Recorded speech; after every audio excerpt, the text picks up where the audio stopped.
That's right. Forget that. Yeah. If you, most of these guys come out of office very wealthy men, which disturbs the hell out of me. Oh, yeah. It really bothered me that Gerald Ford, a guy who served as a congressman almost his entire life, left the presidency a millionaire. Yeah. It bothered me that Richard Nixon, a guy who had served his country his entire life, not a big salary guy, left the White House a millionaire. How come you didn't cash in? I mean, were you offered lots and lots of money? No. You were not. How did these guys do it? How come you didn't do it? Well, I can only say, gee, they must have good investors. Yeah, exactly. People that they take their measly government checks to, who turn it into millions for them. I don't know, Howard. Even people praise Ronald Reagan. Ronald Reagan left. He got a $2 million payoff from the Japanese. Well, Howard, if you recall, when I was in office, all the heat I took because I'd work other jobs on the weekend. Remember, I did the XFL and I did things like that.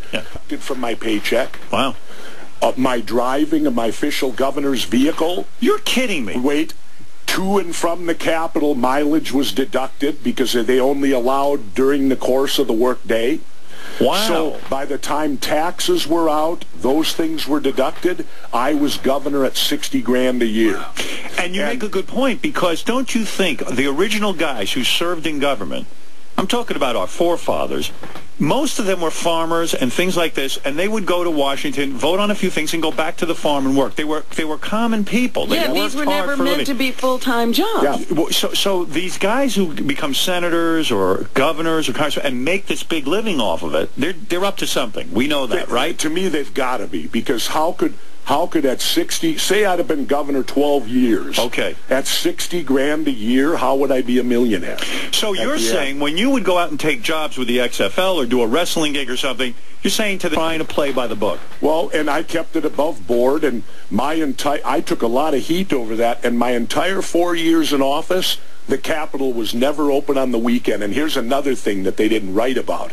I had a ranch then with 32 acres, and we grew our own hay. Yeah. How about when I was baling hay on the weekend for $3 a bale? You ever baled hay? What a bitch of a job that is. I worked in a plumbing supply house. You got to throw those bales up on the thing. Yeah, it's hard. $3 a bale, and you didn't hear nobody bitching about that when I'd go home on the weekend and bale hay. But when I went off and do a football game, of which I might say, my security, when I did the XFL, was paid for by Vince McMahon, so it didn't cost the state of Minnesota a nickel.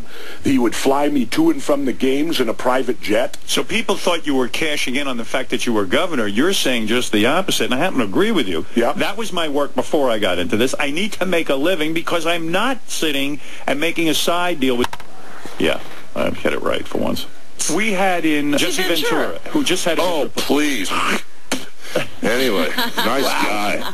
Well, he said he felt bad for you as a father. He said he's brutal. He said you ratted him out to Vince McMahon. He's so full of shit. You're anti-union. Dude, let me tell you something. Jesse has worked on these stories for 30 years. He has a lot of... Jesse knows just a little bit about a whole lot of things. Right. And you should ask him about Plato's Retreat when he used to come to New York, and him and his wife would do all the wife swapping. You should ask him about coming to San Francisco, going running wild on Quaaludes for 72 hours and showing up with the same clothes on, pissing in his pants and everything. You should ask him the real stories about Jesse. Because Jesse said he never did drugs. Please. He said he did some testosterone. Please. But he never smoked weed. He said he never... Dude, I smoked pot with Jesse in the hotel room. Give me a break. Really? Yeah, really. Because he claims dude, stop. But that was back in the 80s. Politician, so I'm sure he doesn't love all that stuff. But I believe Jesse's a very honest guy. Like he'll tell, like if Jesse. I believe Hulk's an honest guy too, though. Yeah. I really get that. So who do you go with on this? You got to torture one. Let's waterboard him. I can't imagine who's right here. How do you figure it out when two icons? Well, I say you got to waterboard Hulk Hogan because Jesse already knows how to take it. Well, let me explain something. Jesse became a politician, so I'm going with Hulk. All right, we're going to take a break. When we come back, yes, among other things, Jesse Ventura will be here. We got a lot to ask him.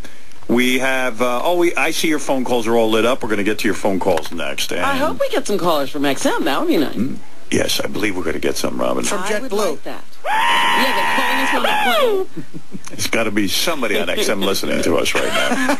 All right, we will take a break, and we'll be back right after these words. Howard Stern. Who's going to win? Yes. Well, have you heard about what they busted Coleman for? What did they bust him for? Well, some big insurance company hired his wife at $75,000 a year, and she can't even write a policy. Wow. Now, I turned to my son. I said, there's a job for you. I told my son, look, go to these guys. I said, you don't even have to write a policy, and you start at $75,000 a year. Well, you make a good That's point. a pretty good starting salary. That's how these guys leave office and make money. Now, this is outrageous. How are we living in a country where we can't get a senator? You talk about Coleman and Franken. Franken, they did a recount. Yeah. He won. Apparently. Apparently. Okay, listen, we got to go Well, how many times are we going to recount these votes? But why is Coleman holding on? I mean, this is Well, I'll tell you why. Yeah. I know he's the guy, one of the guys I beat for governor. He's not a patriot, this guy. Oh, no. The reason he's a Republican, but imagine this. He's a Republican who has never in 35 years had a job.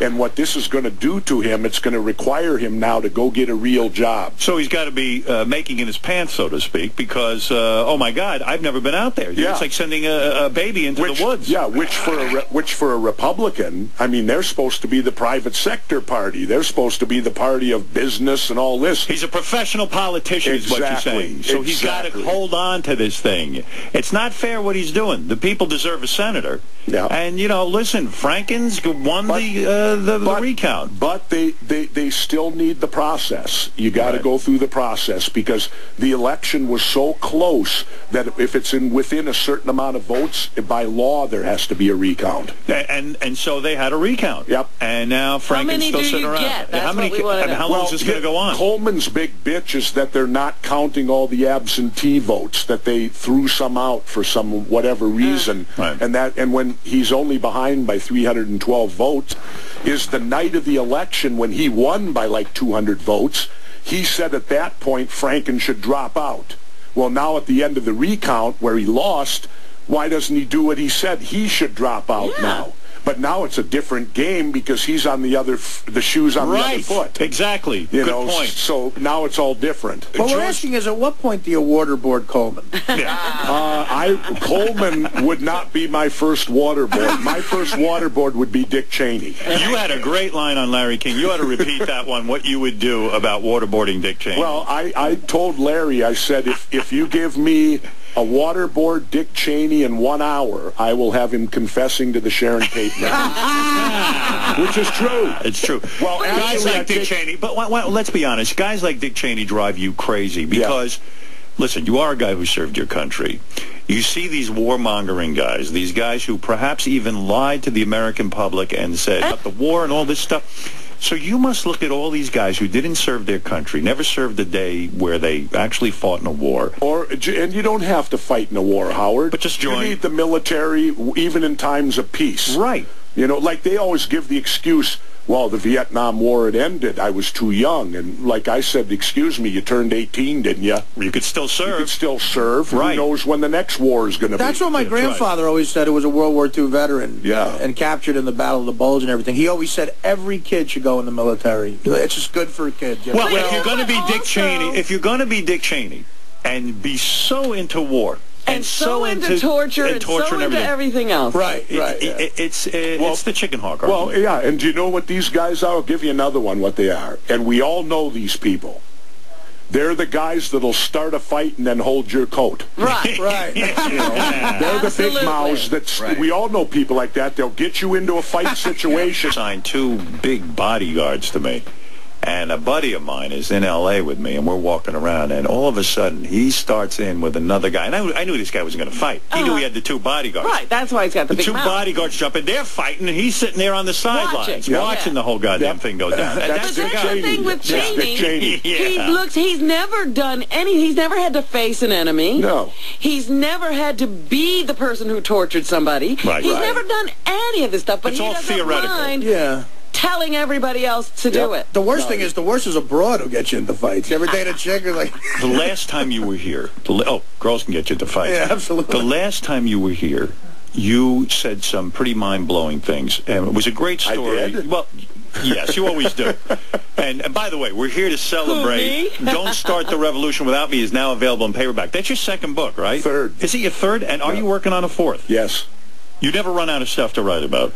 Well, I question my government on 9/11 because as you get in, for most lay people out there, they accept what they hear on TV, they accept the government's explanation, but once you start getting in and studying what actually happened that day, there's a lot of problems. Bottom line, what are you saying? I believe if our government didn't actually participate in it, that they certainly knew it was going to happen and allowed it to happen. That is mind-blowing. Wow. And you're going to write a book backing that up. Yeah. Now, what would be the purpose of allowing it to happen? Well, we're in 2 wars, aren't we? That we would have never been in. And how much money has Halliburton made in the war? How much money has Blackwater made in the war? People fail to realize that there are war profiteers out there. So you're saying that you're talking about treason. You're talking about who are you accusing of treason in your next book? About mass murder. I'm not.